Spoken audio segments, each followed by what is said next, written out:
Ce matin, on est avec une auteure de la région. On l'a déjà rencontrée par le passé, il y a de cela quelques temps, dans mes tout débuts, et pour nous présenter son premier livre. Là, on est là pour la suite, bien sûr. Ce sont des contes pour enfants. Il s'agit de Stéphanie Lavoie. Bienvenue à l'émission. Merci. Ou re-bienvenue, parce que, je dois le dire, t'es ma première entrevue en direct que j'ai faite à TVDL. C'est vrai. Je vais pouvoir dire si tu t'es amélioré. Oui, oui, justement. On va voir si ça va mieux. Donc, on va y aller. Toi, tu es auteur jeunesse. Tu t'es dirigé dans ce domaine-là de la littérature. Oui. Pourquoi tu as choisi ça, la littérature jeunesse? Bien, en fait, c'est un concours de circonstances par rapport à une histoire une histoire personnelle que j'ai vécue quand j'ai eu ma deuxième fille. J'ai eu un cancer. Et puis, pour expliquer la situation à ma première fille, j'ai pensé lui écrire une histoire. Alors, j'avais jamais vraiment fait ça avant. J'ai toujours aimé écrire des textes, tout ça. En étant prof d'histoire de formation, j'ai toujours aimé écrire des textes, des choses comme ça.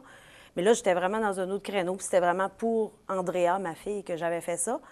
Et puis, mon ami Michel Jean, qui était professeur d'art plastique avec qui je travaillais, m'a carrément proposé d'illustrer le livre sans savoir qu'un jour, on publierait tout ça. Alors, c'est ce qu'il a fait. C'est ça, à ton premier, Andrea s'inquiète de la maladie de sa mère. C'est ça. Alors, j'avais fait un petit livre maison, là, à boudiner chez le photocopieur. Puis c'est ça. Alors, c'était pour elle. Puis suite à ça, on a décidé de le publier. Et puis, après ça, bien, j'ai aimé ça, écrire des histoires pour les enfants. Puis là, je me suis inspirée du quotidien. J'aimais aussi, tu sais, essayer de simplifier. Ce que j'aimais, c'était essayer de simplifier les choses tout en nommant des émotions qui, des fois, pour les enfants, ça peut être difficile de nommer. Puis, en tout cas, bref, trouver aussi une façon que l'enfant s'identifie au personnage d'Andrea, puis qu'il voit, moi aussi, je vis la même chose. Moi aussi, ça ressemble à ça chez nous. Alors, c'est de fil en aiguille comme ça que je me suis habituée à prendre la plume. Puis, bien là, il y en a deux, mais il va en avoir éventuellement un troisième. Puis là, j'ai des amis, puis des gens qui vivent des choses, puis qui me disent, il faudrait que tu en fasses un là-dessus, puis sur tel autre sujet. Donc, on verra où ça va nous mener. De ton histoire, oui. Mais là, tu t'inspires, c'est ça, de ce qui t'entoure, des gens, des histoires qui vivent aussi. Le deuxième, Andrea s'inquiète de l'arrivée du nouveau bébé, c'est aussi ça. Je me suis inspirée de la naissance de mon deuxième pour traiter de l'inquiétude de l'aîné versus l'arrivée du cadet. Est-ce que je vais perdre ma place? Est-ce qu'on va m'aimer encore? Etc. C'est des choses que les enfants ne sont pas nécessairement capables de nommer, mais Andrea, le personnage, le fait pour eux. Donc, c'est pour ça, je pense qu'ils se reconnaissent. Puis, à la fin des livres, je mets toujours des questions à l'attention du professeur, de l'éducateur ou de l'enseignant pour stimuler les discussions, les inspirer. Puis c'est surprenant de voir les réponses que ça donne, vraiment. Puis c'est un peu le prolongement, ça, de ton côté enseignante, parce que tu viens de ce milieu-là avec le dessinateur, comme on l'a indiqué. Oui, moi, ça fait 15 ans que j'enseigne, donc... c'est certain que mon petit côté pédagogue, il ressort. Là. Il fallait que j'y mette une touche pédagogique, c'est certain. Fait qu'avec ces questions-là, à la fin, c'est un outil qui est offert, qui est proposé pour les parents à utiliser avec les enfants. Est-ce que ça pourrait être utilisé par l'enseignant aussi? Oui, pour les éducateurs en garderie. Oui. Puis surtout que ça touche quand même des situations de vie. La maladie, Andrea s'inquiète de la maladie de sa mère. C'est la maladie. La maman est atteinte d'une maladie. Ça peut être, là, c'est le cancer, mais ça peut être une autre maladie. Là, c'est la maman, mais ça peut être le grand-papa ou la grand-maman. On s'en sert pour ça. C'est un bon outil pour arriver à pour en toucher parler avec l'enfant. C'est ça. Parce que des livres sur ces situations-là, par rapport, entre autres, au cancer, il y a beaucoup, beaucoup de livres qui se sont faits, mais c'est souvent pour des enfants plus vieux, peut-être 5e, 6e année. Mais là, c'est vraiment pour les petits, 3 à 8 ans. En fait, au début, je pensais que je toucherais le 3 à 6 ans. Mais je me suis rendu compte que même en 3e puis en 4e année, ça touche encore. Moi, je me disais, le livre n'est pas épais, il n'y a pas assez d'écriture. Mais non, ce qui touche, c'est la situation. C'est les émotions qu'on traite dans l'histoire. Donc, ça n'a pas besoin d'avoir 300 pages. Il faut que ce soit simple. Puis, le sentiment qui m'habite quand j'écris, je dirais, là, c'est... Les mots qui me reviennent tout le temps, c'est douceur, tendresse. Puis les illustrations, je pense que c'est ça aussi. Les teintes pastel, l'aquarelle qui fait que c'est un trait qui est très doux. Puis Michel, il a vraiment réussi à aller chercher, à toucher ça, à aller chercher ça. Les illustrations sont vraiment très belles. Les dessins sont incroyables dans le livre. Vraiment, vraiment. Puis ça démontre bien, justement, les éléments de l'histoire parce que C'est important pour les livres pour enfants d'avoir des images qui accompagnent le texte, qui démontrent bien, c'est ça. Parce que tout le côté émotif aussi du personnage, donc on voit ça, ces expressions de visage par les dessins. Dans le deuxième, c'est très, très rigolo parce qu'on sait que l'arrivée du nouveau bébé, c'est une situation de vie. Elle a une inquiétude, mais on voit à la fin que, je veux dire, c'est un événement heureux, l'arrivée d'un nouvel enfant. Mais c'est très ludique, les illustrations. Moi, il y a des illustrations qui me font vraiment rire. Là. On sent vraiment l'accouchement. La maman part à l'hôpital. Le père est dans tous ses états. Là. On est en train de gérer un gros stress. Là. Puis les illustrations vont vraiment voir ça, puis font rire même les parents qui disent « Oh mon Dieu, qu'il a l'air d'avoir son voyage. » C'est vraiment un travail d'équipe. Oui, ça se fait avec vraiment, l'auteur et vraiment. l'illustrateur ensemble. Vraiment. Nous, on a travaillé ensemble pendant 4 ans dans une école secondaire à Chapais. Puis on s'est occupé du journal étudiant ensemble. Puis moi, je m'occupais des textes, puis lui s'occupait des illustrations. Fais-moi un dessin là-dessus. Je pourrais faire une caricature sur telle affaire. Donc moi, je m'occupais vraiment de guider les étudiants par rapport aux textes, les entrevues qu'on faisait et tout ça. Puis lui, c'était vraiment les dessins. S'il y avait des jeunes qui voulaient faire des bandes dessinées dans le journal étudiant, c'est lui qui les guidait. Donc, et puis on se comprenait tout de suite, là.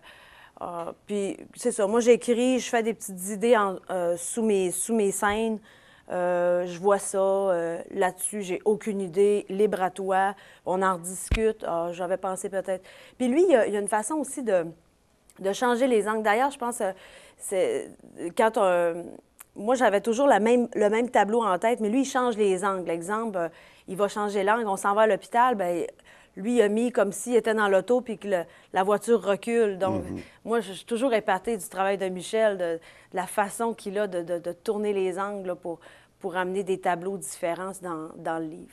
Là, on parle du texte, on parle des dessins, mais tu n'as pas seulement écrit l'histoire, c'est aussi toi qui as créé ta maison d'édition, en fait, pour publier les livres. Oui. Comment tu t'y es pris? Ça a été quoi ta démarche pour en venir à ce résultat-là? Bien, en voulant être à compte d'auteur, bien en fait, et d'illustrateur, parce qu'on est tellement partenaires, Michel et moi, qu'on a fait ça à compte d'auteur et d'illustrateur. Okay. Donc, on était ensemble dans le projet. Il fallait fonder une petite entreprise, évidemment, pour pouvoir offrir les comptes, puis pouvoir facturer, aller dans les points de vente, puis aussi offrir des conférences dans les écoles. Donc, pour ça, il fallait une petite entreprise. Et puis le mot « laisse ta trace » revenait tout le temps. Parce que moi, quand j'ai écrit « Andrea s'inquiète de la maladie de sa mère », c'était quoi? C'était de laisser ma trace à ma fille, à mes enfants. C'est aussi de dire, bien, dans la vie, il faut laisser une bonne trace. C'est ce que j'essaie d'inculquer à mes enfants aussi. Il faut laisser sa trace. Un jour, peut-être, moi, j'ai écrit un livre aussi sur l'histoire de ma grand-mère qui s'adresse aux enfants. Bien, c'est une façon que ma grand-mère, elle laisse sa trace aussi. Donc, c'est toujours « laisse ta trace » qui est mon leitmotiv dans la vie. Puis ça revenait tout le temps. Donc, Édition Laisse ta trace. Édition Laisse ta trace. Ça allait de soi. À découvrir donc déjà 2 livres qui ont paru aux Éditions Laisse ta trace. Est-ce qu'il y a d'autres projets à venir? Là, on sait qu'il va y avoir des suites pour Andrea. Oui, sûrement. Si tout va bien, si ça se poursuit, là, éventuellement, il y aura un 3e titre. Et là, il y en a qui me parlent déjà d'un 4e. Là, je dis, laissez-moi. Et est-ce qu'il y a d'autres projets, pas nécessairement liés avec Andrea, qui pourraient s'ajouter aux éditions Laisse ta trace? Comme je vous dis, le livre avec ma grand-mère, éventuellement, que j'aimerais beaucoup faire, là, mais c'est toujours pour les enfants. Ouais. Je me rends compte que peut-être qu'un jour, quand je serai plus grande, puis quand j'aurai plus d'expérience, je vous ferai une trilogie de 4 tomes là, de 600 pages à la Marie Laberge. Mais là, non, mais ça vraiment. prend des auteurs jeunesse. Oui, c'est ça. Mais moi, je me rends compte, c'est vraiment, c'est vraiment ce créneau-là que j'aime, là, écrire aux enfants. Puis écrire aux enfants, mais vraiment dans le réalisme, c'est-à-dire parler de la vraie vie. Des thèmes qui ne sont pas toujours faciles à aborder avec les enfants. Oui, c'est ça, essayer d'y mettre des mots. Puis je pense que c'est mon petit côté enseignante là, qui revient là-dessus. Donc, les éditions Laisse ta trace, tu as participé aussi au Salon du Livre dernièrement. Oui. Première participation, comment tu as trouvé ton expérience? J'ai trouvé ça très énervant. Surtout le vendredi soir où on nous remettait... il y a toujours à la soirée du Salon du Livre, il y a toujours la rétrospective des auteurs régionaux. Donc, ils te remettent un beau livre en cuir avec une reliure de luxe. Là. Alors, ils prennent ton livre, ils le font avec une couverture en cuir, dans un coffret en cuir, avec l'écriture toute dorée. C'est vraiment très, très beau. Puis là, on te présente à l'avant, on te remet ça. C'était vraiment très, très bien. en plus d'être au stand des auteurs régionaux. Le Salon du livre, je dois le dire, là, du Saguenay-Lac-Saint-Jean offre des services à leurs auteurs de la région du Saguenay-Lac-Saint-Jean que les autres salons du livre n'offrent pas.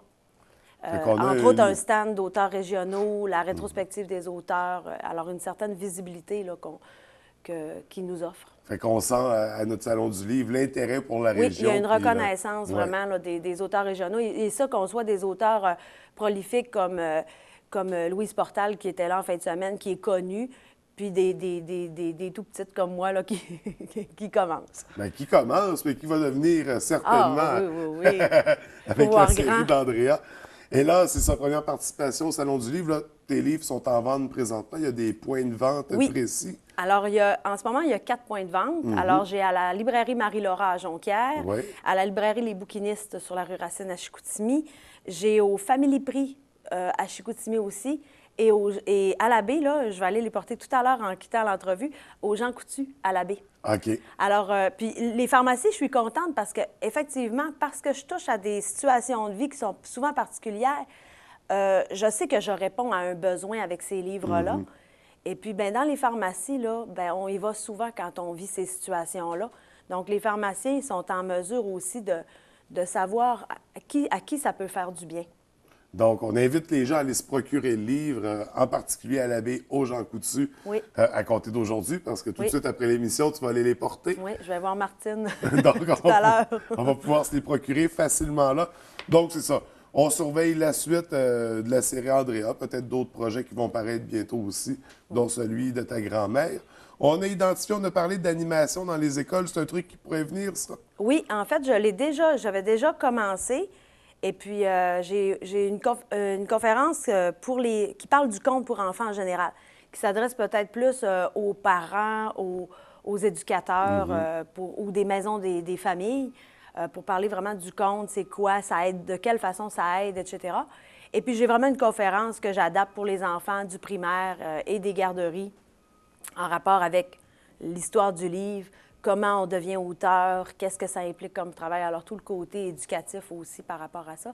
Puis cette conférence-là, bien, j'ai intitulé « L'Estatrace ». Donc, c'est pas juste des livres, c'est tout le volet pédagogique qui vient avec. Donc, c'est vraiment très intéressant comme projet.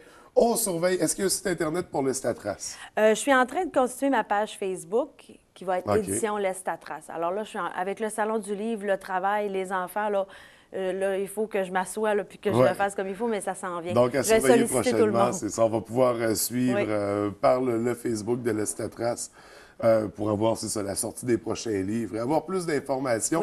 Écoute, Stéphanie, je te félicite pour ton initiative. C'est pas facile de se lancer dans ce domaine-là puis de tout faire, finalement. De partir de rien puis de finir avec une maison d'édition puis des livres. Mais ça a été très formateur de contrôler comme ça toutes les étapes du processus. Ça a été tellement enrichissant, tellement excitant aussi d'aller voir l'imprimeur, de choisir les papiers, de travailler avec le graphiste sur les couleurs. Ah, ça a été là, une aventure là, vraiment, vraiment extraordinaire. Donc, écoute, je te félicite. C'est tout à ton honneur. S'il y a des gens qui ont écrit des livres jeunesse, je les invite à te contacter pour voir s'il n'y a pas possibilité d'avoir un encadrement. Puis, vraiment, je te remercie d'être revenu à l'émission. Bien, merci. Et au plaisir de se revoir pour le 3e. Oui, pourquoi pas. Merci beaucoup. Merci.